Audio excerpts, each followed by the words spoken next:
কলমাকান্দায় সীমান্তে ভারতীয় পণ্যসহ আটক 4। নেত্রকোনা জেলা প্রতিনিধি মোহাম্মদ রিপন মিয়া। তথ্য ও ভিডিও চিত্রে দেখুন বিস্তারিত। কলমাকান্দায় ভারতীয় পণ্যসহ 4 জনকে আটক করেছে পুলিশ। রোববার দুপুরে উপজেলা কলমাকান্দা বড়ুয়াকোনা সড়কের খাসপাড়া নামক স্থান হতে ভারতীয় পণ্যসহ তাদেরকে আটক করা হয়। কলমাকান্দা থানার ওসি এটিএম মাহমুদুল হকের নেতৃত্বে গোপন সংবাদের ভিত্তিতে অভিযান চালিয়ে সীমান্তের ওপার থেকে আসা ভারতীয় পণ্য ও 2টি অটোসহ চোরাকারবারি ও তাদের সহযোগীদের আটক করা হয়। আটককৃতরা হল সারোয়ার আবদুল্লাহ, বয়স 32, আমিনবাজার, ঢাকা; জাহাঙ্গীর আলম, বয়স 30, রমজান আলী, বয়স 28, রাসেল ব্যাপারী, 3 জনের বাড়ি বড়ুয়াকোনা, কলমাকান্দায়।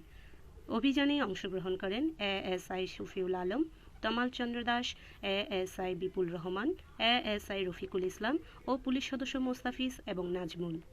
কলমাকান্দা থানার ভারপ্রাপ্ত কর্মকর্তা জানান, তাদের বিরুদ্ধে বিশেষ ক্ষমতা আইনে মামলা দায়েরের প্রস্তুতি চলছে। Urmi Chowdhury, desk news, BMF television.